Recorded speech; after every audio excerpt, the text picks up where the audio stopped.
Hello dear students, welcome to the next lecture. इस lecture में हम आपके एक क्वेश्चन पेपर जो 2024 में हुआ है उसको डिटेल से डिस्कस करेंगे। देखिए, ये लेक्चर आपके लिए बहुत ही इंपॉर्टेंट रह सकता है क्योंकि ऑलमोस्ट इस वक्त आपका कोर्स कवर हो चुका होगा और आप इस वक्त रिवीजन के फेज़ में हैं। और जो मैं इन क्वेश्चंस को अटैम्प्ट करूंगा, पूरे पेपर को मैं इंशाल्लाह डिटेल से डिस्कस करूंगा। एक भी ऐसा क्वेश्चन नहीं छोड़ेंगे जिसको डिटेल से डिस्कस नहीं करेंगे। फिर हम शॉर्ट जो ट्रिक्स होंगे वो भी देखेंगे उसके साथ साथ। बट इन द डिटेल में हर चीज़ को डिस्कस करूंगा। सेक्शन ए से शुरू करूंगा, सेक्शन सी के आखिरी क्वेश्चन तक जाऊंगा। By the end of this lecture आपकी कंप्लीट रिवीजन हो चुकी होगी क्योंकि जो क्वेश्चन पेपर बना है वो आल में उसमें सारे चैप्टर्स शामिल थे, उससे क्वेश्चन शामिल थे। तो जो भी इंपॉर्टेंट टॉपिक्स हैं वो सारे के सारे साथ साथ आपके रिवाइज होते जाएंगे। जब आपके सामने एक क्वेश्चन आता है, मैं उसको अटैम्प्ट करने से पहले आपने उस वीडियो को पॉज कर लेना है, उस क्वेश्चन को आप खुद अटैम्प्ट करें। अगर तो वो अटैम्प्ट हो रहा है आपसे तो फिर आप उसको बाद में आप आंसर चेक कर सकते हैं और आप उसके ऊपर अपनी थॉट दें, थोड़ी थिंकिंग करें उसके ऊपर, थोड़ा सोचें उसके ऊपर, ताकि आपको पता चले कि क्वेश्चन का लेवल किसका है और मैं किस लेवल पर खड़ा हूँ। आपको जब अपनी इवैल्यूएशन हो जाएगी तो आपको अपना कॉन्फिडेंस अपने ऊपर बढ़ेगा। आगे शुरू करने से पहले मेरी आपसे ये रिक्वेस्ट है, अगर आपने मेरा चैनल सब्सक्राइब नहीं किया तो आप इसको सब्सक्राइब करें और अपने दोस्तों और फ्रेंड एंड फैमिली के साथ शेयर करें। अगर आपको इससे फ़ायदा हो रहा है तो आपके बाकी दोस्तों को भी फ़ायदा हो। देखें, इन द डिटेल आगे इन सारे क्वेश्चंस को डिस्कस करेंगे, जूम करके हम देखेंगे कि क्वेश्चन को डिटेल से डिस्कस करेंगे। बट यहाँ मैं आपको सेक्शन का ओवरव्यू देना चाहता हूँ। अगर मैं सेक्शन ए की बात करूँ तो सेक्शन ए में हमारे पास टोटल जो है वो 20 मिनट्स होते हैं और 15 मार्क्स का क्वेश्चन है और हमें 15 क्वेश्चन दिए जाते हैं। हर क्वेश्चन के लिए मेरे पास 4 ऑप्शन होती हैं, A B C and D, 4 option होती हैं। मैंने किसी भी क्वेश्चन को अटैम्प्ट करना होता है। देखिए, पहली बात तो ये है कि हमने इन क्वेश्चन पेपर का आंसर कहाँ पर लिखा होगा। अब कि हमारे पास एक बबल शीट होती है, इसमें हमने अपने क्वेश्चन का रिस्पांस जो होता है वो देना होता है। यहाँ आप अपना रोल नंबर लिखते हैं, यहाँ आप अपने पर्टिकुलर सारे फिलअप करते हैं, यहाँ आपके पास जो है ना अपने आंसर्स को रिस्पॉन्ड करना होता है। फॉर एग्जांपल, जैसे मेरे पास जो क्वेश्चन पेपर इस वक्त मौजूद है उसका वर्जन बी है, नजर आ रहा है आपके पास। टोटल ए बी और सी 3 वर्जन होते हैं। इन 3 वर्जन के क्वेश्चन में से जो क्वेश्चन पेपर आपको गिवन होगा, जैसे मेरे पास बी है तो यहाँ मैंने बी को फिलअप करना। अब कई स्टूडेंट ऐसे होते हैं ना, वो फिलअप करते हुए लेट से मैं इसको ऐसे कर देता हूँ, ये पार्शली फिल कर दी। अब ये ठीक नहीं होगा मेरा आंसर, मुझे इसको कंप्लीटली फिलअप करना है, कंप्लीटली फिलअप करना है। या कई दफ़ा ऐसे होता है कि स्टूडेंट ऐसे फिलअप कर देता है, ऐसे फिलअप कर दीजिए जी, चलो दायरा तो फिल हो गया। नहीं, ये गलत है। आपने कोशिश करनी है, एहतियात बरतनी है और इसको एक अच्छे से गोल दायरे को आपने फिल करना होगा। लेट से अब आगे चलने से पहले हम क्वेश्चन को आगे डिस्कस कर रहे हैं। तो क्वेश्चन नंबर 1 की अगर बात करें तो लेट से क्वेश्चन नंबर 1 की कोई भी एक ऑप्शन ठीक है। लेट से मेरे पास क्वेश्चन सी ठीक है, इसका सी वाला ऑप्शन ठीक है, तो मैं क्या करूंगा, सी वाले ऑप्शन को क्या करूंगा, फिलअप करूंगा ऐसे, ठीक है। और लेट से मुझे दूसरा क्वेश्चन नहीं आ रहा, मैं क्या करूंगा, दूसरे क्वेश्चन को थोड़ी देर के लिए स्किप करके मैं तीसरे को अटेम्प्ट करने की कोशिश करूंगा। तो जिसका जो आंसर होगा भाई आपने वहां पर ये एहतियात करनी है कि उसको ही फिल करना है। फॉर एग्जांपल, आपने दूसरा क्वेश्चन स्किप कर दिया और तीसरे का आंसर ए करेक्ट था, तो आपने ए को इधर फिलअप करना होगा। क्यों, ये वाला जो स्लॉट है ये सारी की सारी क्वेश्चन 2 के लिए। और कई दफ़ा हम जब पेपर चेक कर रहे होते हैं तो स्टूडेंट्स क्या करते हैं कि पूरी की पूरी उसके नीचे सारा का सारा क्वेश्चन गलत होते हैं। क्यों, वो अगर एक क्वेश्चन को स्किप कर रहे हैं ना तो उसके उस रो को भी स्किप करो ना भाई थोड़ी देर के लिए। आप क्वेश्चन देखें फिर उसका रिस्पॉन्ड करें कि वो कौन सा क्वेश्चन नंबर आप रिस्पॉन्ड कर रहे हैं, ठीक है।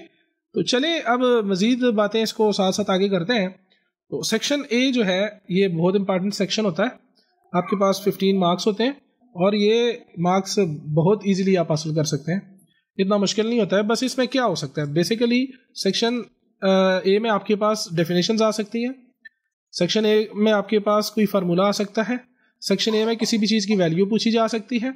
सेक्शन ए में बहुत ही हुआ तो एक शार्ट सा, बहुत ही शार्ट सा 2 से 3 लाइनों का एक क्वेश्चन दिया गया होगा। सेक्शन ए आपका इसी के ऊपर ही मुश्तमिल होगा, इनसे बाहर किसी से भी नहीं बनेगा। या तो डेफिनेशन पूछ लेगा, या फार्मूला पूछ लेगा, या किसी भी वेरिएबल की वैल्यू पूछ लेगा, या कोई इक्वेशन देकर किसी की वैल्यू पूछ लेगा, या बहुत ही शार्ट सा क्वेश्चन निकल कर आएगा।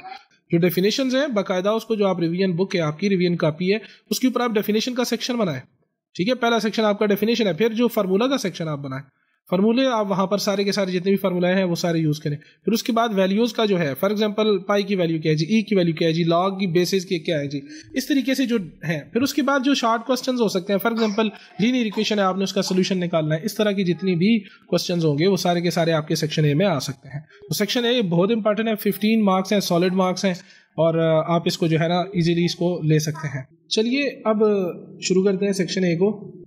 सबसे पहला क्वेश्चन, अगर क्वेश्चन नंबर 1 को देखा जाए तो कहता है कि एक नंबर है 3 आयोटा और वो मल्टीप्लाई हो रहा है -7 + 11 आयोटा से। मतलब ऐसे है कि मुझे एक नंबर दिया गया है 3 आयोटा और ये मल्टीप्लाई हो रहा है -7 + 11 आयोटा से। अब अगर मैं इसको कंपेयर करूं इसके साथ a × b + c, तो मैथमेटिक्स के अंदर यहाँ पर डिस्ट्रीब्यूटिव प्रॉपर्टी यूज कर लेंगे। कौन सी प्रॉपर्टी यूज करेंगे हम? डिस्ट्रीब्यूटिव प्रॉपर्टी में यही होता है कि जो भी नंबर बाहर है वो अंदर वाले दोनों से क्या हो जाएगा? मल्टीप्लाई हो जाएगा। तो पहले a जो है वो b से मल्टीप्लाई होगा और फिर a जो है वो किससे मल्टीप्लाई होगा? c से। अब दरमियान में कौन सी सिंबल आएगी? जो यहाँ पर सिंबल है वही दरमियान में सिंबल आ जाएगी। अगर यहाँ पर प्लस है तो प्लस आ जाएगा, अगर यहाँ पर माइनस है तो माइनस आ जाएगा। सेम यहाँ पर भी वही कंसेप्ट हम यूज करेंगे। ये जो 3 आयोटा है ये पहले -7 से मल्टीप्लाई होगा और फिर 3 आयोटा किससे मल्टीप्लाई होगा? 11 आयोटा से। तो क्या हो जाएगा? 3 आयोटा मल्टीप्लाई बाई -7 और 3 आयोटा मल्टीप्लाई हो जाएगा 11 आयोटा के साथ। अब यहाँ में प्लस है दरमियान में, तो यहाँ पर क्या लगा देंगे हम? प्लस। ठीक। नेक्स्ट स्टेप में क्या हो जाएगा? ये माइनस है और इसके साथ प्लस है, तो plus into minus minus, 7 3s are 21 और साथ क्या आ जाएगा? 21 आयोटा प्लस 11 3s are कितना हो जाएगा? 33 और साथ में आयोटा इंटू आयोटा, आयोटा का स्क्वायर। अब हमें पता है कि जो आयोटा का स्क्वायर होता है, जो आयोटा का स्क्वायर होता है वो बराबर होता है आपके पास -1 के, वो बराबर होता है -1 के। तो मैं यहाँ इसकी जगह -1 लिख सकता हूँ ना, तो ये क्या बन जाएगा? -21 आयोटा प्लस 33 इंटू -1, ये हो जाएगा -21 आयोटा -33। और अगर मैं इसको अपने आंसर के साथ कंपेयर करूं, तो अपने आंसर के साथ कंपेयर करूं तो यहाँ पर लिखा हुआ है दोनों के साथ माइनस है। देखिए -33 और -21 आयोटा, ये लिखा हुआ है -33 -21 आयोटा। तो अगर इसको रियल पार्ट पहले लिख लें, मतलब जो कॉम्प्लेक्स नंबर होता है z से डिनोट करते हैं और वो ऐसे होता है ना a + b iota. Real part पहले होता है और इमेजिनरी पार्ट जो होता है उसका बाद होता है। तो रियल पार्ट इसमें क्या है? -33 और साथ में क्या आ जाएगा? -21 आयोटा। ये इसके फाइनल आंसर आ गया। ठीक है, जो मल्टीप्लाई करने पर अगर मैं इसको कंपेयर करूं तो मेरा जो आंसर है वो यहाँ पर क्या हो जाएगा भाई? ए हो जाएगा। A is the my correct answer. तो मैं अगर इसको अपनी बबल शीट में फिल करना चाहूंगा तो मैं देखूंगा क्वेश्चन नंबर 1 है और उसके सामने मैं यहाँ पर इसको क्या कर दूंगा? क्वेश्चन 1 को फिल कर दूंगा। क्लियर हो गया? अब मैंने यहाँ पर एक चीज कही है कि रियल और इमेजिनरी पार्ट, तो देखें जो भी कॉम्प्लेक्स नंबर होता है उसके 2 पार्ट होते हैं। जो पहले वाला पार्ट है जिसके साथ आयोटा नहीं होता वो रियल पार्ट होता है। वो कौन सा पार्ट होता है? Real part. और जिसके साथ आयोटा होता है वो आपके पास कौन सा पार्ट है? Imaginary part. कई दफा स्टूडेंट क्या करते हैं ना, जो आयोटा है उसको भी इमेजिनरी पार्ट में काउंट कर देते हैं ना भाई। यहां पर जैसे अगर अपने क्वेश्चन की बात की जाए तो यहां पर जो रियल पार्ट है वो कितना है मेरे पास? -33। क्यों? ए जो है ना प्लस है ना, तो यहां पर प्लस तो है नहीं, तो -33। और जो इमेजिनरी पार्ट है वो क्या है मेरे पास? -21। अब स्टूडेंट कई दफा इसके साथ आयोटा लिख देते हैं जो कि गलत हो जाएगा। ठीक है, चलिए अब नेक्स्ट क्वेश्चन की तरफ चलते हैं। लिखा हुआ है the additive inverse of the matrix. एक मैट्रिक्स दिया गया, मुझे उसका क्या निकालना है? Additive inverse. पहले हम डेफिनेशन देखते हैं एडिटिव इनवर्स की डेफिनेशन क्या है, फिर उसके बाद हम देखेंगे कि इस क्वेश्चन का आंसर क्या है, और फिर मैं आपको इसकी एक शॉर्ट ट्रिक भी बता दूंगा। ठीक है, एडिटिव इनवर्स के लिए हम मैथमेटिक्स के अंदर कहते हैं कि अगर 2 नंबर्स है ना, एक नंबर a है और लेट्स एक नंबर मेरे पास b है, सही है, उन दोनों को मैं अगर प्लस करूं और आंसर क्या आ जाए? 0 आ जाए, मतलब 2 नंबर्स को ऐड करने पर अगर आंसर मेरे पास 0 निकल कर आ जाए तो मैं कहूंगा कि जो a है ये b का एडिटिव इनवर्स है और जो b है वो मेरे पास a का एडिटिव इनवर्स है। ठीक हो गया? सही है। अगर if a + b = 0 this implies a is additive inverse of, देखिए AI से आर्टिफिशियल इंटेलिजेंस नहीं पढ़ लीजिएगा, a is the additive inverse of b and vice versa. और बिल्कुल ये जो है ना b is the additive inverse of a। For example मैं पूछूं -2 है तो -2 में मैं क्या ऐड करूं कि आंसर मेरे पास क्या निकल कर आ जाए? 0। तो आप कहेंगे सर जी +2, तो मैं कहूंगा कि -2 का एडिटिव इनवर्स 2 है और 2 का जो एडिटिव इनवर्स है वो क्या है जी? -2। आई होप सो कि क्लियर हुआ होगा। मैं कहूं कि 1/3 का एडिटिव इनवर्स क्या है, तो आप कहें सर जी 1/3 में मैं क्या ऐड करूं कि मेरे पास आंसर जो है वो 0 आ जाए। तो पहली बात यह है कि 1/3 ही प्लस या माइनस होगा, तो ये +1/3 है तो मुझे क्या करना पड़ेगा? -1/3। 1/3 से -1/3 करेंगे तभी तो 0 होगा। तो मैं कहूंगा कि 1/3 is the additive inverse of -1/3 and -1/3 is the additive inverse of 1/3। Same concept हम यहां पर यूज करते हैं अपने मैट्रिक्स के अंदर। सपोज करें मेरे पास एक मैट्रिक्स है जिसका नाम मैंने x है और एक मैट्रिक्स है मेरे पास क्या है? y, और अगर ये एक दूसरे के एडिटिव इनवर्स हुए तो इनको ऐड करने पर क्या रहा होगा? 0 रहा होगा ना। ठीक है, तो यहां पर यहां से अगर मैं y को उठा के उधर ले जाऊं तो x मेरे पास कितना निकल कर आ जाएगा -y।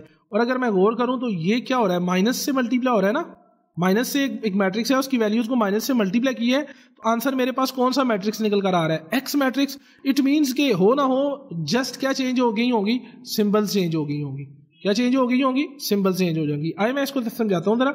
यहां पर जो मेरे पास जो गिवन मैट्रिक्स है वो है मेरे पास -1। अगर मैं उसकी पहली रो को रीड करूं तो लिखा हुआ है -1 a -b और c। अब मुझे अगर इसमें कोई ऐसा मैट्रिक्स ऐड करना है कि जिसको ऐड करने पर मेरे पास यहां भी 0 आ जाए, यहां भी 0, यहां भी 0, यहां भी 0, तो मुझे पता है कि इधर लिखा हुआ है -1, तो यहां पर बताइए मैं क्या लिखूंगा। -1 में क्या ऐड करूं कि मेरे पास 0 आ जाए, तो +1। ए में मैं क्या ऐड करूं, यहां पर लिखा हो, देखे ना ये ऐड होंगे ना, दोनों मैट्रिक्स ऐड होंगे, जो कंसेप्ट है वही कंसेप्ट यूज होगा मैथमेटिक्स का। ए में मैं क्या ऐड करूं कि आंसर 0 हो जाए, तो आप कहेंगे सर जी -a। -b में क्या ऐड करूं सर, +b, c का -c। तो मेरे पास ये जो मैट्रिक्स है ये इसका क्या हो गया, एडिटिव इनवर्स हो गया। ये इसका क्या हो गया, एडिटिव इनवर्स। तो जस्ट क्या हो गया, जो भी एलिमेंट्स हैं उनके हम क्या चेंज कर देंगे भाई, साइन चेंज कर देंगे, तो मेरे पास जो है वो रिक्वायर्ड मैट्रिक्स आ जाएगा। अगर मैं देखूं तो यहां पर लिखा हुआ है 1, अगर यहां देखूं तो 1 -a 1 -a, अच्छा b ये -b, तो ये तो हो नहीं सकता। अच्छा आगे आए तो 1 -a b और -c, हाँ ये देखें 1 1 -a b b और -c और -c, तो यहां पर से जो मेरे पास दूसरा आंसर आ जाएगा वो क्या हो जाएगा जी, option number B is the correct answer. और मैं इसको फिर बबल शीट में जाकर मैं देखूंगा क्वेश्चन नंबर 2 है और इसको मैं यहां पर मार्क कर दूंगा। क्लियर हो गया, सही जी। चलिए आगे चलते हैं। क्वेश्चन नंबर 3 ये कहता है the zeros of the polynomial. इसके जीरोस दो मेथड हो सकते हैं। जब भी ऐसा आ जाए तो आप इसको सॉल्व करने ना बैठिएगा, ये वाला काम नहीं करिएगा। जस्ट इन वैल्यूज को उठाएं और यहां पर पुट कर दें तो आंसर निकल आएगा आपका। जो वैल्यूज इसको सेटिस्फाई कर रही है ना, वो जो पेयर इसको सेटिस्फाई कर रहा है वो इसका डायरेक्ट आंसर निकल आएगा। आप सॉल्व भी कर सकते हैं, मैं ये नहीं कहता हूं कि आप सॉल्व करके नहीं निकाल सकते हैं। मैं दोनों मेथड से आपको चलें बताता हूं। देखें सबसे पहला मेथड मैंने क्या कहा है कि मैं जो वैल्यूज हैं उनको यहां पर x की जगह पर पहले 4 रखूंगा फिर 5, और अगर आंसर 0 निकल आया तो मैं क्या कहूंगा, वो इसको क्या है जी, पोलिनोमियल का जीरोस है। x की जो जिस वैल्यू के ऊपर भी मेरे पास 0 निकल कर आ गया वो इसका 0 होगा, वो इसका रूट होगा। सही, ये बेसिक कंसेप्ट है मैथमेटिक्स का यहां पर। अब देखें सब में प्लस है। अब मैं मेरे पास 4 ऑप्शन है, लेकिन मैं अब थोड़ा सा, मैं स्टूडेंट को ना थोड़ा सा होशियार होना चाहिए, थोड़ा सा उसको कॉशियस होना चाहिए कि वो क्या कर रहा है। देखें मेरे पास ये सारी सिंबल में प्लस है, ठीक है, तो ये नंबर ऑलवेज प्लस रहेगा, क्यों, इसके ऊपर स्क्वायर है, ये तो कभी नेगेटिव नहीं हो सकता। रियल नंबर्स की बात कर रहा हूं। इट मींस कि मुझे एक ऐसा नंबर ढूंढना चाहिए जो, अगर मैं कोई भी नंबर यहां पर प्लस वाला डालूंगा ना, मेरा आंसर कभी भी 0 नहीं होगा। सीधी सी बात है। देखिए ना, ये प्लस है, मैंने प्लस वाला नंबर डाला तो 9 इंटू दैट प्लस वाला नंबर इज अगेन प्लस वाला नंबर। सही, और ये प्लस है, तो जब मैं ये सारे नंबर्स को ऐड करूंगा, सच बताएं क्या 0 आ सकता है? नहीं, 0 तो नहीं आ सकता ना। सो मुझे ऐसे नंबर्स यहां पर पुट करने पड़ेंगे जो मेरे पास क्या हो, बहुत नेगेटिव हो। तो मेरा आंसर बिना मैंने सॉल्व किए ही मैं इसको सॉल्व कर सकता हूं। देखिए ये लिखा हुआ है +4 और +5, दोनों को यहां पुट करूंगा, मेरे पास आंसर 0 नहीं होगा, ये डिस्कार्ड हो गया। मैं अगली उसके ऊपर आऊं तो ये लिखा हुआ है -4, इस पर तो ठीक है ये -4 है, बट इसके साथ वाली जो ऑप्शन है प्लस, दोनों माइनस होंगे तो तभी यहां पर सेटिस्फाई करेंगे ना भाई। तो इट मींस के ऑप्शन बी भी गया। सी की तरफ आऊं तो लिखा हुआ है -4 और -5। अच्छा, मैं ये नहीं है कि फौरन से मैं कहूं नहीं यार, मैं अगली को भी देखूंगा कि क्या ये डिस्कार्ड हो रहे हैं कि नहीं हो रहे। और ये क्या लिखा हुआ है 4, और 4 जो है अलाउ ही नहीं। अलाउ क्या मतलब, 4 को यहां पर पुट करेंगे तो 0 नहीं होगा। इट मींस कि ये वाला भी डिस्कार्ड हो गया। तो मेरे पास जस्ट एक ही एग्जांपल बच गई। वो कौन सी एग्जांपल है भाई, सॉरी, जो मेरे पास ऑप्शन बच गई वो कौन सी ऑप्शन है? वो मेरे पास सी वाली ऑप्शन है। अब मैं इसको चेक करता हूं क्या ये ऐसा है भी या नहीं। तो पहले मैं x की जगह पर -4 पुट करूंगा यहां पर, तो क्या हो जाएगा, -4 का स्क्वायर प्लस 9 इंटू -4 प्लस 20। और देखें यहां -4 का स्क्वायर कितना हो जाएगा, 16, और -9 4 36 और +20। ये ले भाई, 16 में से -36 करोगे तो -20 रहेगा, और -20 + 20 कितना निकल कर आ गया, 0। इट मींस के -4 ने इसको क्या कर लिया, सेटिस्फाई। चले अब x की जगह पर मैं -5 रख कर देखता हूं। -5 रखूंगा तो ये क्या हो जाएगा, -5 का स्क्वायर प्लस 9 इंटू -5 प्लस 20। देखे ना, जहां पर x था वहां पर मैंने क्या रखा, -5। तो -5 का स्क्वायर कितना हो गया, 25, -9 5 45 प्लस 20। भाई अगेन इनको ऐड करोगे तो आंसर आएगा -20 और +20, अगेन ये क्या हो गया, 0। इक्वेशन मेरी क्या हो गई, 2। दिस मीन्स कि x is equal to -5 is the root of this equation. सही, अब इसके दो रूट्स निकल आए ना, यही इसका आंसर है। अब मैं क्वेश्चन है मेरा, देखें मैंने आपको पहले बताया, मैं जस्ट यहां पर आपको ये नहीं है कि इन क्वेश्चंस को जस्ट सॉल्व करना सिखा रहा हूं, नहीं, मैं वो एक कंप्लीट एनालिसिस देता जा रहा हूं। उस क्वेश्चन में जो भी मेरे साथ थॉट्स लग रही हैं, मेरे माइंड पे आ रही हैं, मैं साथ साथ वो आपको दे रहा हूं, ठीक है। अब यहां पर क्या चीज हमने माइंड पे रखनी है, इसकी डिग्री कितनी है इस इक्वेशन। मैं इसको क्लियर कर लेता हूं, लेट मी क्लियर दिस। इस इक्वेशन की डिग्री कितनी, इक्वेशन तो है नहीं, एक्सप्रेशन है, इसकी डिग्री कितनी है, इसकी डिग्री है 2। जो भी वेरिएबल होता है उसकी जो हाईएस्ट पावर होती है, highest power of variable is called degree. वो उसकी क्या होती है भाई, डिग्री होती है। इसमें जो वेरिएबल है x है और उसकी पावर कितनी है, हाईएस्ट 2, और यहां पर 1 है तो 1, और यहां पर x की पावर 0 है तो सबसे बड़ी तो 2 हो गई ना। तो इसके कितने रूट्स होंगे, हमेशा इसके जो सॉल्यूशंस आएंगे वो कितने होंगे, 2। मतलब जो नंबर ऑफ रूट्स वो किसके बराबर होंगे, डिग्री के। किस में, जो आपके पास पॉलिनॉमियल्स होते हैं, पॉलिनॉमियल्स में नंबर ऑफ रूट्स या नंबर ऑफ सॉल्यूशंस वो आपके पास कितने होते हैं भाई, जितनी भी डिग्री होती है। तो यहां पर यही दो पॉसिबल ऑप्शंस हैं। आप दुनिया का कोई भी नंबर सारा दिन लगे रहे उठाकर इधर पुट करते रहे, इन दो नंबर्स के अलावा कहीं भी ये जीरो नहीं होगा, कहीं भी ये जीरो नहीं होगा। चलिए नेक्स्ट क्वेश्चन की तरफ। The polynomial in the following expression is, हमने इसमें से बताना है पॉलिनॉमियल कौन सा है भाई। तो चलिए पिछले ही क्वेश्चन में मैंने स्लाइड में लफ्ज यूज भी किया है पॉलिनॉमियल, तो मैं उसको यहां पर बता देता हूं। इसकी जो डेफिनेशन मैं लिखूंगा मैथमेटिक्स की, तो शायद आपको वो समझ भी ना आए या आपको डिफिकल्ट लगे। मैं आपको यहां पर कंसेप्ट बिगाड़ने नहीं, मैं आपके लिए आसान करने आया चीजों को, ठीक है। पॉलिनॉमियल क्या होगा, देखें जो भी वेरिएबल होगा, बस एक्सप्रेशन जो भी लिखी हो, इक्वेशन जो भी लिखी हो, जो भी वेरिएबल है उसकी पावर आपने देखनी है। बस वो पावर क्या होनी चाहिए, natural number. Power natural number हो, या आप होल नंबर भी कर सकते हैं क्योंकि जीरो भी हो सकती है ना। या वेरिएबल की पावर आप क्या कहें, नेचुरल नंबर रहेगी, ठीक है। वो आपके पास क्या होगा, पॉलिनॉमियल होगा, अदरवाइज पॉलिनॉमियल नहीं होगा। मसलन क्या सर जी आप ये कहना चाह रहे हो कि x की पावर 2 हो सकती है, मैंने कहा हाँ। x की पावर सर 3 हो सकती है, मैंने कहा सर x की पावर 0, मैंने कहा हो सकती है, बिल्कुल। सर x की पावर 2025 हो सकती है, मैंने कहा बिल्कुल हो सकती है। लेकिन वहीं पर सर क्या x की पावर -1 हो सकती है, मैंने कहा बिल्कुल नहीं हो सकती। -1 is not the natural number. तो ये जिस एक्सप्रेशन में भी आ गया वो मेरे पास पॉलिनॉमियल एक्सप्रेशन तो नहीं होगी। अच्छा देखिए एक्सप्रेशन क्या चीज होती है ना, कई दफा स्टूडेंट्स को यही नहीं समझ आ रही होती कि एक्सप्रेशन क्या। देखें जो भी सेटअप लिखा हुआ है अगर उसमें इक्वल का साइन नहीं है तो वो आपके पास एक मैथमेटिकल एक्सप्रेशन होगी। कोई भी स्टेटमेंट जो मैथमेटिकल फॉर्म में लिखी जाए, x² + y² या जो भी इस तरह की करके, उसमें अगर इक्वल का साइन नहीं है तो वो एक्सप्रेशन होती है, और अगर उसमें इक्वल का साइन आ जाए तो वो एक्सप्रेशन नहीं रहती, वो क्या बन जाती है, फिर आपके पास इक्वेशन बन जाती है। सही। अब वेरिएबल जो होगा उसमें उसकी पावर अगर -1 आ गई, या उसकी पावर लेट से मेरे पास लिखा हुआ आ जाए x की power 1/2, 1/2 is not a natural number. तो जहां पर भी वेरिएबल की पावर नेचुरल नंबर नहीं रहेगी वो मेरे पास क्या होगा, वो मेरे पास पॉलिनॉमियल नहीं होगा। आई होप सो कि ये क्लियर रहा होगा। अब देखिए जरा, मैं अगर पहले की बात करूं तो यहां पर वेरिएबल ढूंढो भाई। अगर मैं वेरिएबल ढूंढूं तो मेरे पास वेरिएबल कितना है भाई, x। अब मैंने इसकी पावर को देखना है, यहां पर इसकी पावर 2 है, यहां पर इसकी पावर 1 है, यहां पर इसकी पावर 1 है। सही, 1 है ना, पावर 1 है, तो इट मींस कि ये तो पॉलिनॉमियल है। सही, आगे आओ। यहां पर वेरिएबल क्या है भाई, x। अगेन यहां पर उसकी पावर 2 है, यहां पर देखो स्क्वायर रूट ऑफ 4x लिखा हुआ है, मतलब ये जो स्क्वायर रूट है ये 4x की पावर कितनी है, 1/2, और मुझे पता है ये 4 की पावर भी 1/2 और x की पावर भी 1/2 है।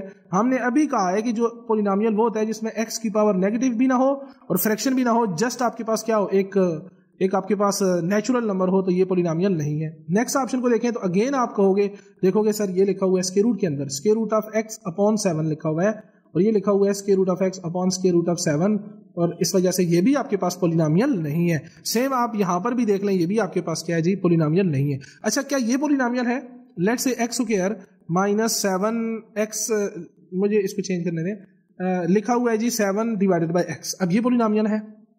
स्टूडेंट कहेंगे सर आपने कहा है जो वेरिएबल है उसकी पावर इवन हो, नेचुरल नंबर होनी चाहिए, सर यहाँ पर 2 है, यहाँ पर 1 है, ये तो पॉलिनॉमियल है। हाँ सही, लेकिन थोड़ा सा गौर करो, अगर मैं इसको लिखना चाहूं तो क्या ये ऐसे लिखा हुआ है कि नहीं लिखा हुआ, x² -7x की पावर -1, क्या ये ऐसे लिखा हुआ है कि नहीं लिखा हुआ। जब नीचे से इसको ऊपर लेकर जाएंगे ना तो पावर तो चेंज होगी, अपना साइन चेंज करेगी, तो ये अलाउ नहीं है भाई। मतलब हमें वेरिएबल्स हमेशा न्यूमरेटर में ही अलाउ है, डिनोमिनेटर में हमें जो वेरिएबल्स हैं वो अलाउ नहीं है। तो ये मेरे पास पोलिनोमियल नहीं होगा। आई होप सो कि ये आपको क्लियर रहा होगा। तो मेरे पास यहां से जो ऑप्शन निकल कर आएगा वो कौन सा ऑप्शन निकल आएगा भाई? इसका ए वाला ऑप्शन, ए वाला ऑप्शन आ जाए। नेक्स्ट क्वेश्चन है, कहता है HCF of x square minus 16 and x plus 4 का स्क्वायर। अब हम गौर करें अगर HCF के ऊपर। HCF होता क्या है? Highest common factor. Highest common factor एक ऐसा नंबर होता है, जितने भी मुझे सपोज करें मुझे ये एक नंबर गिवन था, ये मुझे दूसरा नंबर गिवन था, ये मुझे तीसरा नंबर गिवन था और ये चौथा नंबर, जो इन सब का HCF होगा ना, जो इन सब का HCF होगा वो इन चारों को क्या करेगा? डिवाइड करेगा, पूरा डिवाइड करेगा, वो इन चारों को डिवाइड करेगा। जो भी नंबर किसी दूसरे नंबर को पूरा डिवाइड कर दे वो उसका क्या होगा? HCF होगा। सही। अब मैं यहां पर आपके सामने दो नंबर लेट से लिखता हूं। मैं एक नंबर लिखा है 8 और एक नंबर लिखा है लेट से 10। सही है। अब मैं यहां पर देखें 8 के फैक्टर बनाओ। 8 को कौन कौन से, मैं इस क्वेश्चन की तरफ वापस आता हूं, बट पहले जरा HCF को थोड़ा क्लियर कर लेते हैं। 8 के फैक्टर बनाओ। 8 के फैक्टर बनाओ तो सर 2 मल्टीप्लाई बाई 4। मैंने कहा हाँ बिल्कुल, मतलब यह है कि सर जी 8 को जो है 2 भी पूरा डिवाइड करता है और 4 ही पूरा डिवाइड करता है। सही है। अच्छा चलो आगे आओ। 10 के जो है फैक्टर बनाओ। Sir ji 2 multiply by 5। Sir इसका मतलब है कि 2 भी पूरा 10 को डिवाइड करता है और 5 ही पूरा डिवाइड करता है। अब मुझे बताओ इसमें से ऐसा कौन सा नंबर है, ये जो 4 नंबर्स मैंने लिखे हैं, ये जो 4 नंबर्स आपके सामने लिखे हुए हैं 2, 4 और ये जो 4 नंबर्स हैं, इनमें से कौन सा ऐसा नंबर है जो 8 को भी पूरा डिवाइड करता है और 10 को भी? कौन सा है? आप कहेंगे sir ji this is only 2। तो यहां पर 2 जो है ये 8 को भी पूरा डिवाइड करता है और 2 जो है वो 10 को भी पूरा डिवाइड करता है। सही है। तो मैं ये कहूंगा कि 2 is the HCF, highest common factor. Highest common factor मतलब 2 जो है वो 8 का भी फैक्टर है और 2 जो है वो 10 का भी फैक्टर है, और सबसे बड़े से बड़ा। देखें आप 1 भी 8 को डिवाइड करते हैं और 1 10 को भी डिवाइड करता है, बस वो HCF नहीं है। क्यों? 1 के बाद अगला नंबर 2 है ना, वो 2 8 को भी डिवाइड कर रहा है, 10 को भी डिवाइड कर रहा है। सही है। इस वजह से मेरे पास 2 जो है वो इसका HCF होगा। लेट मी राइट अगेन ए नंबर, लेट से 8, लेट से 16 एंड लेट से 32। चले मैंने एक और ये 3 नंबर ले लिए। अब इसको देखो तो 2 भी डिवाइड करता है, इसको 4 भी डिवाइड करता है। सही। इसको देखो तो सर इसको 2 भी करता है, 8 भी करता है, 4 भी करता है ना। 4 4 आर 16 हो गया, 8 2 आर 16 हो गया। आई होप सो कि मैं उस डिटेल में नहीं जा रहा, बट ये कि आपको एक अंडरस्टैंडिंग देनी है ना। अच्छा इस 2 को देखो, इसको 2 भी डिवाइड करता है और 2 किससे डिवाइड कर रहा है? 16 से। अगेन इट मीन सर जी इसको 8 भी डिवाइड करता है ना, 8 into 4 भी डिवाइड कर रहा है। अब इसका HCF यहां से क्या निकल कर आएगा? अब गौर करके मुझे बताएं। अब मुझे बताएं इसको 8 भी डिवाइड करता है और इसको 1 भी डिवाइड करता है। अब जब मैं इसके हाई कॉमन फैक्टर की बात करता हूं तो पहला कॉमन फैक्टर तो 1 है, इन तीनों में 1 है ना, 1 है। क्या 1 सबसे बड़ा है? हम देखेंगे आगे जाएंगे। इसका फैक्टर नेक्स्ट वाले फैक्टर 2 को पकड़ने, 2 8 को भी डिवाइड कर रहा है, 2 16 को भी डिवाइड कर रहा है और 2 32 को भी डिवाइड कर रहा है। इट मीन्स कि 2 भी इसका फैक्टर है, सबका कॉमन फैक्टर है। लेकिन क्या ये 2 HCF है, हाईएस्ट कॉमन फैक्टर है? हमने कहा थोड़ा वेट करना पड़ेगा। नेक्स्ट नंबर है 4 इसको भी डिवाइड कर रहा है, 8 को भी, 4 16 को भी डिवाइड कर रहा है और 4 जो है वो 32 को भी डिवाइड कर रहा है। क्यों? 4 8 आर 32 होता है ना। आई होप सो कि ये आपको चीजें क्लियर हो रही होंगी। मैं इनको थोड़ा सा इरेज कर देता हूं ताकि थोड़ी आसानी रहे। थोड़ी सी ये जो नंबर्स मैं देख चुका हूं ना उनको जरा मैं डिलीट कर देता हूं यहां से, फिर हम अपने क्वेश्चन की तरफ आते हैं। देखें 4 की बात कर रहे थे, 4 8 को भी डिवाइड कर रहा है, 4 16 को भी डिवाइड कर रहा है और 4 32 को भी डिवाइड कर रहा है। इट मीन्स के कॉमन फैक्टर में 4 भी है भाई, 4 भी है। लेकिन आगे जाएंगे, क्या इससे कोई और बड़ा नंबर है जो डिवाइड करता है? हम 8 के पास पहुंचे तो देखा 8 को भी डिवाइड कर रहा है, 8 16 को भी डिवाइड कर रहा है और 8 32 को भी डिवाइड कर रहा है। अब खुद सोचो भाई, खुद सोचो, 8 के बाद कोई भी बड़ा नंबर लूंगा तो क्या वो 8 को डिवाइड करेगा? क्या वो इस 8 को डिवाइड करेगा? नहीं करेगा ना। इट मीन्स कि HCF जो है वो गिवन एक्सप्रेशन में से जो सबसे छोटी होती है उसके बराबर हो सकते हैं या उससे छोटा ही होगा। पक्की बात है तीनों से तो छोटा होगा, छोटा होगा। लेकिन अगर छोटा नहीं है तो जो सबसे छोटी वैल्यू होगी उसके बराबर होगा। तो HCF यहां पर 8 है। 8 से क्यों? ये कॉमन फैक्टर तो है ही है और हाईएस्ट कॉमन फैक्टर है, सबसे बड़ा फैक्टर है जो इन सबको क्या करता है? नंबर्स को डिवाइड करते हैं। अब सेम कंसेप्ट यहां पर लगाते हैं। अब गौर करना भाई, गौर करना। एक स्टूडेंट ने इसको लिखा, ये लिखा हुआ है सर x का स्क्वायर माइनस 4 का स्क्वायर, ये लिखा हुआ है ना भाई। तो इसको क्या लिख सकते हैं? x का स्क्वायर माइनस 2 का स्क्वायर, सॉरी क्या लिख सकते हैं? ए स्क्वायर माइनस बी स्क्वायर वाली फॉर्म है, ए स्क्वायर माइनस बी स्क्वायर, और ए स्क्वायर माइनस बी स्क्वायर किसके बराबर होता है, ए माइनस बी इंटू ए प्लस बी। सही हो गया। तो इसके क्या फैक्टर बन जाएंगे, इसके फैक्टर बन जाएंगे सर जी, इसके क्या फैक्टर बन जाएंगे, इसके फैक्टर बन जाएंगे, वापस आते हैं, इसके फैक्टर बन जाएंगे x माइनस 4 और x प्लस 4। सही सर। अब आओ इसकी तरफ, इस वाले एक्सप्रेशन की तरफ आओ, तो ये लिखा हुआ है x प्लस 4 का स्क्वायर, तो x प्लस 4 का स्क्वायर मतलब ये है कि x plus 4 into x plus 4। अब सोचो क्या ये x माइनस 1 इसको डिवाइड कर रहा है, नहीं कर रहा है ना, तो x माइनस 1 जहां भी होगा वो तो इसका आंसर नहीं होगा, मतलब ये भी आंसर नहीं है, ये भी नहीं है, क्यों, यहां पर x माइनस 4 आ गया है। इट मीन सर जी ये भी नहीं हो सकता, तो मेरे पास सीधा से एक आंसर बच गया, मुझे बाकी को चेक करने की जरूरत ही नहीं है। एक एग्जांपल भी मुझे ऐसी मिल गई कि वो इसको सेटिस्फाई नहीं कर रहा, तो मुझे आगे जाने की जरूरत नहीं है। आई होप सो कि यहाँ पर ये क्वेश्चन आपको क्लियर हुआ होगा। सही है। तो इसका डायरेक्ट आंसर मेरे पास कितना निकल कर आ गया, x प्लस 4। अब देखें x प्लस 4 जो है वो इसको भी डिवाइड कर रहा है और x प्लस 4 इसको भी डिवाइड कर रहा है, तो मेरा यहाँ से आंसर निकल कर आ जाएगा x प्लस 4, x प्लस 4। ये ले भाई, नेक्स्ट कॉन्सेप्ट है हम absolute value. Absolute value, absolute value को हम मॉडुलस भी कहते हैं, या मॉड शॉर्ट फॉर्म में देखें तो मॉड कहते हैं। मसलन ये है कि आपने ये सिंबल हम मॉडुलस के लिए यूज करते हैं, तो मॉड ऑफ -10। तो ये जो मॉड है ये मैथमेटिक्स के अंदर एक ऑपरेटर है, एक फंक्शन है। आप जब इंटर क्लासेस में जाएंगे तो आप हायर क्लासेस में वहां पर फंक्शन पढ़ेंगे, बल्कि 10th में भी फंक्शन का कंसेप्ट है, बट वहां पर इस लेवल का नहीं है। तो ये फंक्शन होता है मॉड। मॉडुलस क्या होता है, मॉडुलस फंक्शन या एब्सोल्यूट फंक्शन आपके पास एक डिस्टेंस बताता है। कौन सा फंक्शन है, बस आप इतना याद कर लें, ये कौन सा फंक्शन है, डिस्टेंस फंक्शन है। अब खुद जरा ईमान से बताओ, क्या डिस्टेंस कभी नेगेटिव हो सकता है, डिस्टेंस कभी नेगेटिव हो सकता है, नहीं, डिस्टेंस नेगेटिव नहीं होता। तो जो भी गिवन नंबर है मुझे मॉड कहेगा, तो मॉड जो है हमेशा उस नंबर के साइन को प्लस कर देता है, तो यहां -10 को क्या बना देगा, +10। बस मॉड का इतना ही काम है कि इसके अंदर नेगेटिव नंबर भी जाएगा ना, तो जब इससे बाहर निकल कर आएगा तो उसको क्या बना देगा, प्लस बना देगा। ये इतना पॉजिटिव बंदा है कि इसको नेगेटिव भी बातें खिलाते रहो ना, नेगेटिव भी, ये हमेशा जब भी मुंह खोलेगा इसके मुंह से पॉजिटिव बातें निकलेंगी। तो इसका आंसर मेरे पास क्या निकल कर आ जाएगा, ए। अच्छा चले अब नेक्स्ट क्वेश्चन को देख लेते हैं ना। क्वेश्चन नंबर 7 है, कहता है कि a pair of values satisfying the equation 2x minus y is equal to 5। यहां पर मुझे एक इक्वेशन दी गई है एक लाइन की, 2x minus y is equal to 5, और कहता है कि यहाँ जो 4 ऑर्डर्ड पेयर्स दिए गए हैं, कहता है इनमें से कौन सा ऐसा पॉइंट है जो इस लाइन के ऊपर लाई कर रहा है। ठीक है, अब सबसे पहले मुझे ये कैसे पता चला कि this is the equation of line, because इसमें x की पावर भी 1 है और y की पावर भी 1 है, मतलब ये जो डिग्री 1 है, जो डिग्री 1 की इक्वेशन होगी, जो डिग्री 1 की इक्वेशन होगी वो हमेशा एक क्या बनाएगी, एक लाइन बताएगी। अब जो भी लाइन होती है उस लाइन के ऊपर तो बहुत से पॉइंट हो सकते हैं, लाखों करोड़ों पॉइंट हो सकते हैं। मसलन ये एक लाइन है और इसका इनिशियल पॉइंट लेट से ए से शुरू हो रही है और बी तक एक लाइन सेगमेंट है, तो इसके ऊपर तो हजारों पॉइंट यहाँ पर आ सकते हैं ना, आप जितने मर्जी ये पॉइंट यहाँ पर ले लें वो तो आएंगे। ठीक है, तो इनफिनाइट पॉइंट हो सकते हैं, और कहते हैं उन इनफिनाइट पॉइंट में से कोई इधर पॉइंट है ऐसा जो इस लाइन के ऊपर लाई कर रहा है।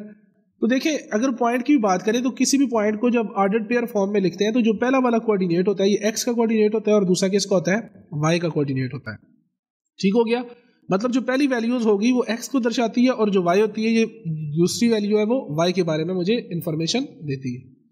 मसलन अगर मैं इस ऑर्डर पेयर की बात करूं तो 3, -1 है, तो यहां पर x की वैल्यू मेरे पास x जहां भी होगा वो 3 है और y कितना है मेरे पास -1। अगर मैं इसको एक्सिस में बनाऊं तो यहां पर अगर ये मेरे पास x एक्सिस है और ये मेरे पास कौन सा एक्सिस है, y एक्सिस है, तो मैं ये 1 2 3 4 इस तरह चलेगा और ये +1 +2 +3 और इधर x की वैल्यू किस में चलेगी, माइनस में। सिमिलरली यहाँ -1 -2 ऐसे चलेगा ना, 1 2 3 4 1 2 3 इस तरह ऊपर, और ये -1 -2 सिमिलरली यहाँ -1 -2 ऐसे चलेगी। अगर मैं 3, 1 को 3, -1 को इस पॉइंट को देखूं तो 3 मुझे x एक्सिस पर ढूंढना है ये वाला, और y की वैल्यू कितनी है मेरे पास, माइनस।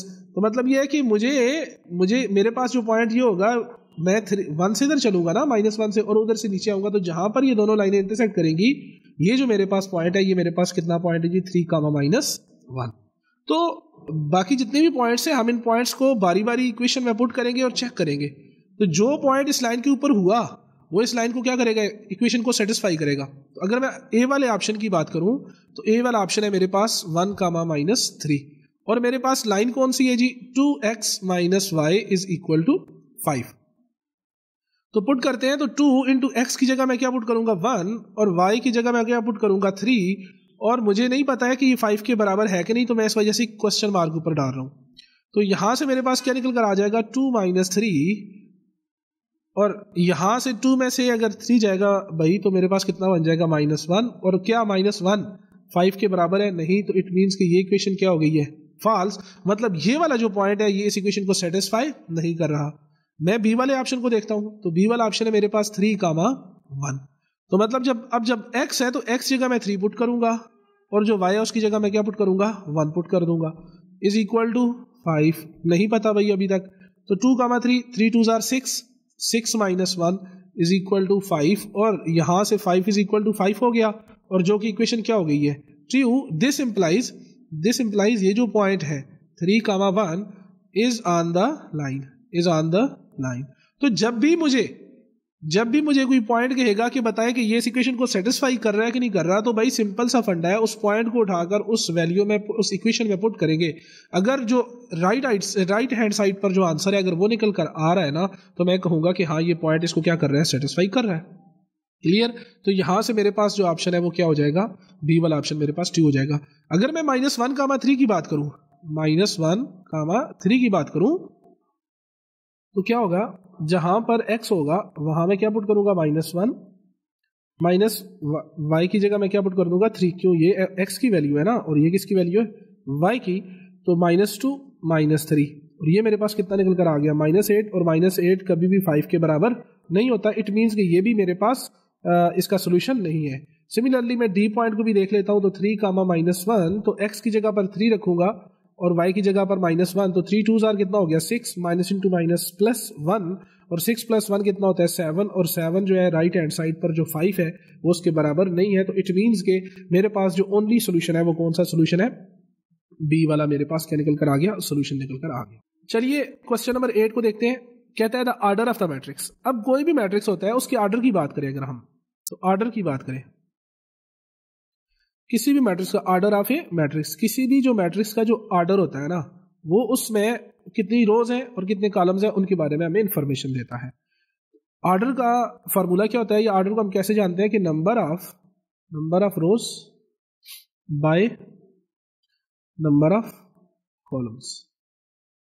या तो आप ये भी कर सकते हो, या आप बाय की जगह ना मल्टीप्लाई वाले जो सिंबल हम यूज करते हैं बाय के लिए, बाय नंबर ऑफ कॉलम्स। ठीक है। अब ये जो रोज होती है ये हॉरिजॉन्टल लाइन ऑफ एलिमेंट होती है। किसी भी मैट्रिक्स के अंदर जो हॉरिजॉन्टल लाइन ऑफ एलिमेंट होती है, ठीक हो गया। और ये कॉलम जो होता है ये वर्टिकल लाइन ऑफ एलिमेंट होती है। अभी बताते हैं सारी चीजें। Vertical line of element, vertical line of element. जैसे मेरे पास लेट से एक मैट्रिक्स है, मैं इसका कलर थोड़ा चेंज कर लेता हूँ। लेट से ये मेरे पास ब्लैक है, सपोज। अच्छा, ये मेरे पास किसका फॉर्मूला है? Number of order of matrix है। ठीक है, ये मेरे पास फॉर्मूला है। और हॉरिजॉन्टल लाइन ऑफ एलिमेंट को रो कहते हैं, और वर्टिकल लाइन ऑफ एलिमेंट्स को हम क्या कहते हैं जी? कॉलम कहते हैं। लेट से मेरे पास एक मैट्रिक्स है 3 2 -1 और लेट से 3। तो जो horizontal line of element, horizontal line ऐसे होती है ना, ऐसे वाली, ये हॉरिजॉन्टल लाइन जो जमीन के पैरेलल हो, तो ये जो है ये मेरे पास रो 1 है, और ये जो है ये मेरे पास कौन सी रो है? रो 2 है। तो रो 1 में मेरे पास 2 एलिमेंट्स है 3 2, और रो 2 में भी मेरे पास 2 एलिमेंट्स है -1 और 3। इस वजह से इसमें 2 रोज है, और ये इसका कॉलम 1 है और ये इसका कॉलम 2 है। कॉलम 1 में मेरे पास एलिमेंट है 3 और -1, और कॉलम 2 में कौन से एलिमेंट्स है? 2 और 3। सही है। अगर मैं इसमें रोज की तादाद देखूं तो इसमें रोज कितनी है? 2। कॉलम्स कितने हैं? 2। नंबर ऑफ रोज और नंबर ऑफ कॉलम्स। इसमें नंबर ऑफ कॉलम्स भी कितने हैं? 2। तो कल को इसका ऑर्डर देखेंगे तो ऑर्डर में क्या लिखना है? पहले हमने रो लिखनी है, रो की तादाद 2। कॉलम लिखना है, कॉलम की तादाद कितनी है? 2। तो इसका ऑर्डर कितना हो गया? 2/2। सही। तो अब मैं देखता हूं कि इसमें रोज कितनी है। देखिए, ये इसकी रो 1 है, ये इसकी रो 2 है, और ये इसकी रो 3 है। तो जो नंबर ऑफ रोज है वो मेरे पास 3। कॉलम की बात करें तो ये इसका कॉलम 1 है, ये इसका कॉलम 2 है, और ये इसका कॉलम 3 है। तो मेरे पास जो नंबर ऑफ कॉलम्स है, नंबर ऑफ कॉलम्स, वो भी मेरे पास कितने निकल कर आ गए? 3। तो जब ऑर्डर की बात करते हैं तो ऑर्डर कहता है number of rose by number of columns, तो इसमें रोज कितनी है भाई? 3, और कॉलम कितने हैं भाई? 3। तो इसका ऑर्डर कितना आ जाएगा? So order of this matrix, let say इसका नाम अगर मैं ए रख देता हूं, तो order of A is equal to 3/3, order of A is equal to 3/3, ये मेरे पास इसका आंसर निकल आएगा। तो इसमें कौन सा ऑप्शन ट्रू हो जाएगा? ए वाला ऑप्शन आपके पास क्या हो जाएगा? ट्रू। नेक्स्ट क्वेश्चन है, क्वेश्चन नंबर 9 कहता है the decimal representation of the number. इस नंबर की डेसिमल रिप्रेजेंटेशन आपने बतानी है, सही डेसिमल फॉर्म में बताना है। लेट से मेरे पास एक नंबर लिखा हुआ है 37 और एक नंबर मेरे पास लिखा हुआ है लेट से 37.5 और एक नंबर लिखा हुआ है 3/7। अब डेसिमल फॉर्म में कौन सा नंबर है? ये नंबर तो ऑलरेडी आपके पास डेसिमल फॉर्म में है, ये नंबर भी आपके पास डेसिमल फॉर्म में है। ये डेसिमल फॉर्म में, ये कौन सी फॉर्म में है जी? फ्रैक्शनल फॉर्म में है। फ्रैक्शनल फॉर्म है, फ्रैक्शन में लिखा हुआ है ना, रेशो में लिखा हुआ है, फ्रैक्शनल या रेशनल फॉर्म है, जो भी आप कह सकते हैं इसको। तो 40 डिवाइडेड बाय 3 की जो डेसिमल फॉर्म है वो कैसे निकाली जाएगी? तो 40 को डिवाइड करेंगे हम सीधा सा, बहुत सिंपल सा काम है। 40 को डिवाइड करेंगे किसके साथ? 3 से। तो 3 10s are 30 हो गया, सही। 3 11s are 33 हो गया, 3 12s are 36 हो गया और 3 13s are कितना हो गया आपके पास? 39, सही। अब जब 14 दफा जाएंगे तो हमारे पास 42 हो जाएगा ना। 42 मतलब 3 को जब आप 13 से मल्टीप्लाई करते हैं आंसर आता है 39, और 3 को जब आप 14 से मल्टीप्लाई करते हैं तो आंसर कितना निकल कर आता है? 42। और मेरे पास आंसर है 40 और वो इन दोनों के बीच में लाई करता है, तो मैं बड़े की तरफ तो नहीं जा सकता, मैं कौन सा लूंगा? छोटा। तो 3 को 13 से मल्टीप्लाई करेंगे 39 आ गया, यहाँ पर आंसर रिमाइंडर कितना बच जाएगा? 1। अब डेसिमल फॉर्म में जाना है तो मुझे क्लियरली पता है कि मैं 40 के आगे तो और कुछ लगा नहीं सकता। तो मुझे पता है किसी भी नंबर के आखिर में तो डेसिमल पॉइंट होता है, तो मैं यहाँ पर डेसिमल पॉइंट लगा हुआ था, मैंने उसको उसके बाद 0 अगर लगाऊं तो ये पॉइंट के बाद 0 लगेगा ना। तो जो ही मैं अब ये नेक्स्ट वाली टर्म को तो मैं उतार सकता हूं। अब क्या होगा कि जब मैं 3 से आगे जो ही मल्टीप्लाई करने लगूंगा तो मेरे पास डेसिमल नंबर जो ही पहुंचा तो मैं डेसिमल पॉइंट जो ही पहुंचा तो मैं इस डेसिमल पॉइंट को मैं यहाँ ऊपर भी क्या कर दूंगा? शिफ्ट कर दूंगा। अब 3 को किससे मल्टीप्लाई करें कि 10 आ जाए? तो सर जी 3 को 9 से मल्टीप्लाई करें तो मेरे पास 3 को 3 से मल्टीप्लाई करें तो मेरे पास 9 आता है, और 3 को अगर मैं 4 से मल्टीप्लाई करूं तो मेरे पास 12 आता है, और मुझे क्या चाहिए? 10। तो वो इन दोनों के बीच में आता है। इट मीन्स कि मैं 3 को 3 से मल्टीप्लाई करूंगा तो मेरे पास कितना आ गया भाई? 9। अगेन मेरे पास कितना बच गया? 1। अब मैं अगेन 0 लगाऊंगा, सर जी ये 10 बन जाएगा। फिर 3 3s are 9, अगेन क्या करूंगा? 1। फिर इधर 0 लगाऊंगा, वो वाला 0 यहाँ भी शिफ्ट हो जाएगा। 3 3s are 9, तो ये क्या हो जाएगा? मतलब ये आप देख ले, तो मैं इधर 0 लगाता जाऊं तो नीचे यहां से भी रिपीट होता जाएगा आंसर। इट मीन्स कि इसका ये आगे चलता रहेगा, मतलब 13.333। ये आपके पास यहां पर कितने डेसिमल्स आ गए? जो डिजिट्स आ गए वो इनफिनाइट है, सही है। तो ये मेरे पास कौन सा हो गया? रिपीट तो कर रहे हैं ना, रिपीटिंग एंड नॉन टर्मिनेटिंग, मतलब टर्मिनेट भी तो नहीं हो रहा, मतलब कहीं पर जाकर रुक नहीं रहा। जैसे पहला ऑप्शन है 13.3, एक स्टूडेंट ने जो ही इधर डिवाइड किया तो उसने कहा 13.3 आ गया, फटाफट से एक को लगा दिया। बट 13.3 और 13.3333 जो आगे चल रहा है इसमें बहुत ज्यादा डिफरेंस है, बहुत ज्यादा फर्क है। तो मेरा यहाँ से जो ऑप्शन का जो आंसर निकल आएगा वो कौन सा ऑप्शन हो जाएगा? मेरे पास बी वाला ऑप्शन हो जाएगा। यार मैं अभी तक गौर कर रहा हूँ कि अभी तक जितने भी हमने क्वेश्चंस किए हैं या तो वो ए वाले ही आ रहे हैं या फिर वो बी वाले आ रहे हैं। अच्छा, नेक्स्ट क्वेश्चन है, कहता है the adjoint of the matrix. एक मैट्रिक्स दिया गया है और मुझे उसका क्या निकालना है? एडजॉइंट निकालना है। देखिए एडजॉइंट के लिए पहली बात तो अपने पल्ले बांधे ना, एडजॉइंट के लिए पहली बात तो ये है, एडजॉइंट हमेशा किसका निकलेगा? स्क्वायर मैट्रिक्स का ही। जो भी स्क्वायर मैट्रिक्स होगा हम उसी का एडजॉइंट निकाल सकते हैं, रेक्टेंगुलर मैट्रिक्स का हम एडजॉइंट नहीं निकाल सकते, सही। अब आपकी बुक में चूंकि जो आपका लेवल है उस तक के लिए आपके पास एडजॉइंट फाइंड करने के लिए जो ऑर्डर होना चाहिए मैट्रिक्स का वो 2/2 है। तो स्क्वायर मैट्रिक्स का जो एडजॉइंट जो हम अभी फाइंड कर रहे हैं, adjoint of square matrix of order of 2/2, 2/2 का ऑर्डर का, 2/2, 2 रोज होंगी और 2 कॉलम, उसका एडजॉइंट फाइंड करना है। लेट से मेरे पास मैट्रिक्स है A B C D, कोई भी जनरल मैट्रिक्स है मेरे पास, कोई भी वैल्यूज हो सकती है यहाँ पर। तो ये मेरे पास अगर A मैट्रिक्स है तो जब मैं इसको एडजॉइंट को लिखूंगा तो मैं ये लिखूंगा कि ADJ एडजॉइंट डॉट A। तो क्या पढ़ेंगे? Adjoint of A। अब होगा क्या? ये जो इसका मेन डायगोनल है, ये जो इसका लेट से ये जो मेन डायगोनल वाली एंट्रीज है, ये वाली, ये जो एंट्रीज है इनकी हम क्या चेंज कर देंगे आपस में? तेरे मुझे इसका चेंज करने दे कलर। ये जो है, ये जो डायगोनल एलिमेंट्स है हम इनकी क्या चेंज कर देंगे? प्लेस चेंज कर देंगे। तो मतलब डी जो है वो ए की जगह आ जाएगा और ए किसकी जगह चला जाएगा, डी की जगह। और ये जो है हम इन दोनों का क्या चेंज कर देंगे, साइन चेंज कर देंगे। अब यहाँ पर बी का साइन प्लस है तो क्या हो जाएगा माइनस, और सी का साइन प्लस है तो क्या हो जाएगा माइनस सी। तो ये इसका क्या आ जाएगा, एडजॉइंट आ जाएगा। लेट्स से मैं एक एग्जांपल, बल्कि एग्जांपल क्या लेनी है, बल्कि एक एग्जांपल ले लेते हैं। लेट्स से मेरे पास एक मैट्रिक्स है बी और वो है जी 4 -2 3 और 7। तो मुझे कहता है कि आप निकाल के दें एडजॉइंट ऑफ बी, निकाल के दें एडजॉइंट ऑफ बी के लिए 4 की प्लेस किसके साथ चेंज हो जाएगी, 7 के साथ। तो ये ले 7 4 हो गया ये, और इन दोनों का साइन हम चेंज कर लेंगे ना, जो ऑफ डायगोनल एलिमेंट्स है। ये -2 है तो क्या हो जाएगा +2। तो हम प्लस जो है मोस्टली लिखते नहीं होते हैं ना, और ये +3 है तो क्या हो जाएगा भाई -3, साइन चाहिए। ये ले इसका एडजॉइंट आ गया। आई होप सो कि ये क्लियर हुआ होगा। अब अगर हम अपने क्वेश्चन की तरफ देखें तो 1 1 0 0, आई थिंक ये आपके पास एक आइडेंटिटी मैट्रिक्स है, ये आपके पास एक आइडेंटिटी मैट्रिक्स है। और जब आइडेंटिटी मैट्रिक्स का हम एडजॉइंट लेंगे तो वही काम करेंगे जो हमने अभी सीखा है। एडजॉइंट ऑफ आइडेंटिटी मैट्रिक्स को आई से लिखते हैं ना भाई। तो जो डायगोनल एलिमेंट्स है उनकी प्लेस चेंज कर दें तो 1 है, दोनों जगह 1 लिखा हुआ है तो यहाँ तो 1 ही रहेगा। और 0 है, 0 का साइन आप चेंज करें, प्लस लिखें या माइनस लिखें, बात तो सेम ही है ना, 0 0। तो एडजॉइंट ऑफ आई मतलब आइडेंटिटी मैट्रिक्स का एडजॉइंट भी उसी के बराबर होगा। तो यहाँ से ऑप्शन कौन सा निकल कर आ गया, डी वाला ऑप्शन ट्रू हो गया। आई होप सो कि एडजॉइंट का भी क्वेश्चन अब आ जाए तो आप कर लेंगे। नेक्स्ट क्वेश्चन है, कहता है the logarithmic form of 2 to the 16 is equal to 64। देखिए दो तरह की फॉर्म है, एक होती है एक्सपोनेंशियल फॉर्म, दो ही क्वेश्चन बन सकते हैं यहां से, और एक होती है लॉग फॉर्म या लॉगरिथमिक फॉर्म जिसे कहते हैं। ठीक है, एक्सपोनेंशियल फॉर्म को शॉर्ट में EXP भी लिख देते होते हैं कभी कभी, EXP फॉर्म ना, तो आपने देख लेना है जैसे भी गिवन हो। अब क्या मतलब, देखो मैं अगर 2 का स्क्वायर लूं तो कितना निकल कर आएगा 4, मैं अगर 3 का स्क्वायर लूं तो कितना निकल कर आएगा। या लेट्स से मैं एक काम करता हूं, मुझे इनको चेंज करने दे ताकि कंफ्यूजन ना बने। मैं अगर 2 की पावर 3 लूं तो कितना निकल कर आएगा, 2 2s are 4 4 2s are 8। तो 2 की पावर कितना हो गया 8। अब ये जो यहां पर ये वाला जो 2 है, ये वाला जो 2 है ये मेरे पास एक बेस हो गया, ये जो मेरे पास 3 है ये मेरे पास एक्सपोनेंट है, ये मेरे पास क्या है एक्सपोनेंट, और ये जो 8 है ये मेरे पास क्या है आंसर है, या आप इसको वैल्यू कह सकते हो। ठीक हो गया।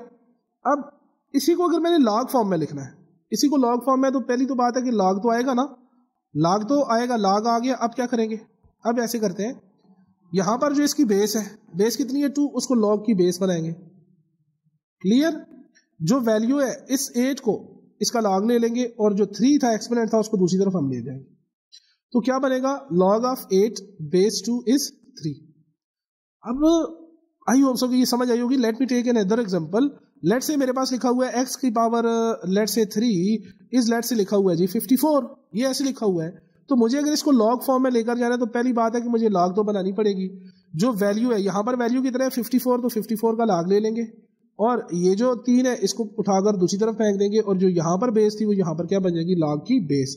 और सेम अगर आप इसको इस तरफ आना चाहें, मसलन अगर ये लिखा हो, लेट से लिखा हुआ आ गया log ऑफ 57 या 157 बेस लेट से 12 is equal to, late say मेरे पास एक y है, तो क्या करेंगे, यहां पर जो बेस है वो बेस तो यही बनेगी। मुझे पता है ये 157 उधर से उठकर मेरे पास आया था, तो 157 उधर से उठकर आया था तो इसको उधर जाना पड़ेगा, मतलब ये 157, और y जो है वो मेरे किधर से पावर से निकल कर गया था, तो ऐसे। अब इसका मतलब क्या है ना, अब इसका जरा मतलब समझ लेते हैं। देखिए यहां पर मैं इसको चेंज करूंगा या अरेज करके मैं दोबारा लिखूं ना, देखिए 2 की पावर 3 इज इक्वल टू 8, और इसकी जब लॉगरिथमिक फॉर्म लिखेंगे तो वो क्या बनेगा, log ऑफ 8 बेस 2 इज 3। अब इसका मतलब क्या हुआ, इसको समझते हैं। देखिए 2 की पावर को 2 की पावर या 3 की जगह मैं यहां पर x लिख देता हूं, 3 की पावर को मैं यहां x लिख देता हूं। तो यहां x जो है वो वैल्यू आएगी, x की जगह पर वो वैल्यू आएगी कि मैं 2 की पावर को कितना रेज करूं, मतलब 2 की पावर 2 रखूं 8 आ जाए, 2 की पावर 3 रखूं 8 आ जाए, 2 की पावर 4 रखूं 8, तो मतलब मैं 2 की पावर को मैं कितना रेज करूं कि मेरे पास आंसर कितना आ जाए 8। तो आप कहोगे सर जी 2 की पावर को 3 रखें तो तब मेरे पास क्या आएगा 8, मतलब 2 की पावर को 3 रेज करें तो मेरे पास कितना आएगा 8। तो मैं ये कहूंगा कि जो x होगा इसकी वैल्यू कितनी निकल कर आ जाएगी 3। एक और समझते हैं, log ऑफ लेट से लिखा हुआ है जी 100, क्या लिखा हुआ है 100, और लेट से लिखा हुआ आ गया जी मेरे पास 10 आ गया, 10 आ गया। अब मैं आपसे पूछूं कि 10 को मैं कितना रेज करूं कि मेरे पास 100 आ जाए, तो आप कहोगे क्लियरली सर कि 10 को 10 से मल्टीप्लाई करें तो 100 आता है, मतलब 10 की कितनी पावर रेज की है, 2 रेज की है ना, तो यहाँ पर इसका आंसर कितना आएगा, 2 आएगा। मैं अगेन कहूं कि लेट से मेरे पास यहाँ पर लिखा हुआ है 64 और 2 लिखा हुआ आगे, अब इसका आंसर बताएं तो 2 की कितनी पावर को रेज करें कि 64 आ जाए, तो मुझे पता है 2 1 जार 2, मैं देखता हूँ ना 2 मल्टी 2 2 जार 4 हो गया, 4 2 जार 8 हो गया, 8 2 जार 16, 16 2 जार 32 और 13 2 जार 64, ये 64 हो गया ना, तो 1 2 3 4 5 6 आ गया, तो 2 की पावर 7, तो मतलब मैं 2 की पावर को 7 दफा रेज करता हूं 2 की पावर को, तो मेरे पास आंसर कितना निकल कर आ गया 64, तो ये मेरे पास कितना आ गया 64।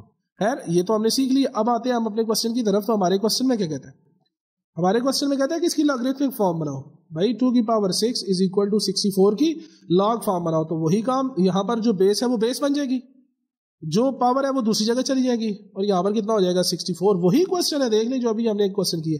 2 की पावर को आप 6 रेज करोगे ना, 2 की पावर को 6 रेज करोगे तो आपके पास कितना आ जाएगा 64, तो ये मेरे पास इसकी अब ये भी नहीं बन सकता, ये भी नहीं बन सकता, और ये वाला ऑप्शन ठीक है।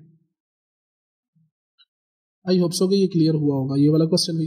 चलिए नेक्स्ट क्वेश्चन के ऊपर चलते हैं। और multiplicative inverse of 0.3 is what. देखिए मल्टीप्लिकेटिव इनवर्स के लिए एक डेफिनेशन होती है, जो मैंने आपको एक एडिटिव इनवर्स की बात बताई थी ना, एडिटिव इनवर्स की क्या डेफिनेशन थी कि जिनको ऐड करने पर मेरे पास 0 निकल आए, मतलब एडिटिव आइडेंटिटी निकल आए, तो वो एक दूसरे की क्या होते हैं, एडिटिव इनवर्स। सिमिलरली जो मल्टीप्लिकेटिव इनवर्स होता है, जो मल्टीप्लिकेटिव इनवर्स होता है, उसका मतलब यह है कि अगर मेरे पास एक नंबर a है, उसको मैं किस नंबर से b से मल्टीप्लाई करूं, तो अगर आंसर 1 निकल कर आ जाए, मतलब यह है कि उन दोनों को मैं मल्टीप्लाई करूं तो मेरे पास आंसर कितना निकल कर आ जाए 1, तो मैं ये कहूंगा कि a is the multiplicative inverse of b and b is the multiplicative inverse of a। मसलन मैं 2 को किस नंबर से मल्टीप्लाई करूं कि मेरे पास आंसर 1 आ जाए। आप कहेंगे सर जी 2 को 1/2 से मल्टीप्लाई करें, क्यों सर, ये 2 से क्या हो जाएगा कैंसिल, तो मेरे पास 1 आ जाएगा। तो सर क्या मतलब कि 2 जो है वो मल्टीप्लिकेटिव इनवर्स है 1/2 का। मैंने कहा हाँ बिल्कुल, 2 is the multiplicative inverse of 1/2। और सर क्या 1/2 भी 2 का मल्टीप्लिकेटिव इनवर्स है। मैंने कहा हाँ 1/2 को आप 2 से मल्टीप्लाई करो तब भी आपके पास कितना निकल कर आएगा 1। हाँ, तो आपने ये डेफिनेशन अपने माइंड पे रखनी है। क्या डेफिनेशन रखनी है कि अगर एक नंबर a है और दूसरा नंबर मेरे पास b है, और अगर इनको मल्टीप्लाई करने पर मेरे पास अगर आंसर 1 निकल कर आ रहा है रियल नंबर में, तो पक्की बात है ये एक दूसरे के क्या है जी, मल्टीप्लिकेटिव इनवर्स। सही। अब आ जाते हैं हम अपने क्वेश्चन की तरफ। मेरे क्वेश्चन में मुझे दिया हुआ है 0.3। अब खुद सोचो 0.3 को मैंने 1 से मल्टीप्लाई करना है। मैं अपने आप ऑप्शंस की तरफ देखूं तो -1 लिखा हुआ नजर आ रहा है, माइनस क्या इसके साथ माइनस है, तो प्लस कैसे होगा, +1 कैसे आएगा, इट मीन्स कि -1 है तो काम चाहिएगा ही नहीं, मैं देखूंगा ही नहीं इसकी तरफ। सही। अब यहां पर हम थोड़ी देर के लिए लेट कर लेते हैं, 1 को डालते हैं। जब 0.3 1 से मल्टीप्लाई होगा, क्या ख्याल है मेरे पास आंसर कितना निकल कर आएगा 0.3, और मुझे कितना चाहिए 1, इट मीन्स कि ये भी इसका मल्टीप्लिकेटिव इनवर्स नहीं है। लेकिन अगर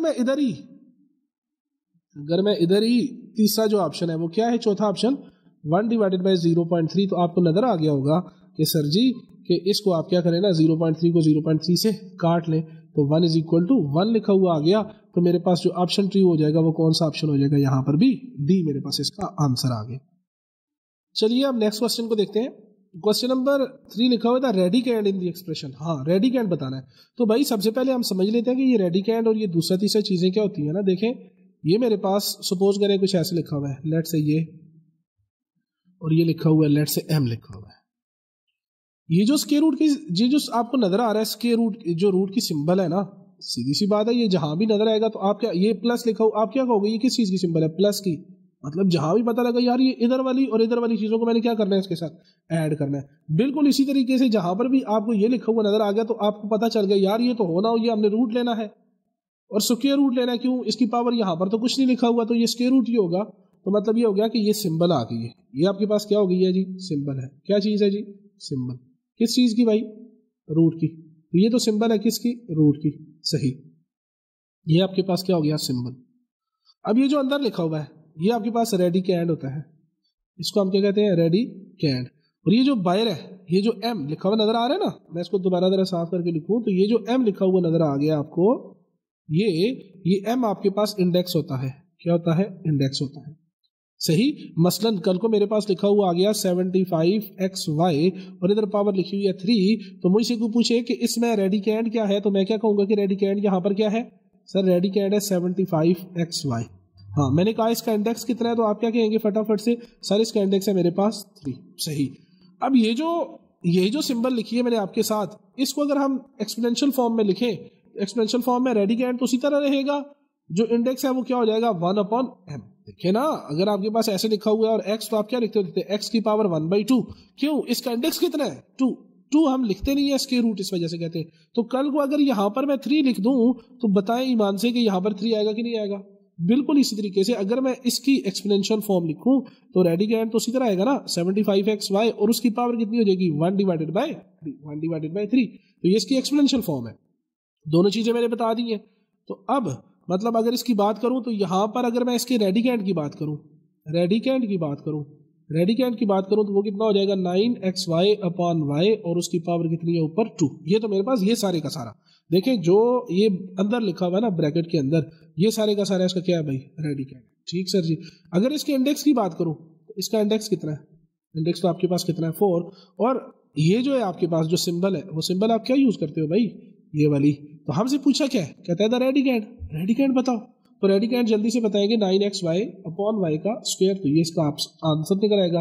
डी वाला ऑप्शन मेरे पास क्या हो गया भाई, यहाँ से ट्रू हो गया। तो देखिए अब इस तरह के क्वेश्चन से, ये चैप्टर नंबर 2 से आई थिंक ये क्वेश्चन आया, कितने क्वेश्चन बना सकते हैं, यही तो क्वेश्चन बना सकते हैं ना। आपसे ये पूछ सकता है कि रेडिकेंड बताओ, ये पूछ सकता है कि इसका इंडेक्स कितना है, ये पूछ सकता है कि सिंबल क्या है, या ये कह सकता है इसकी एक्सपोनेंशियल फॉर्म बताओ। ये एक्सपोनेंशियल से रेडिकेंड में लिखो, तो वो तो हम सारा कुछ यहाँ पर सीख चुके हैं। तो आई होप सो कि ये क्वेश्चन भी आपको क्लियर हो गया होगा। अब देख ले जरा, ये कहते हैं एक्सपोनेंशियल फॉर्म लिखो। चलो जी, नेक्स्ट वाला क्वेश्चन उसने उठाकर ये दे दिया है कि इसकी एक्सपोनेंशियल फॉर्म लिखो।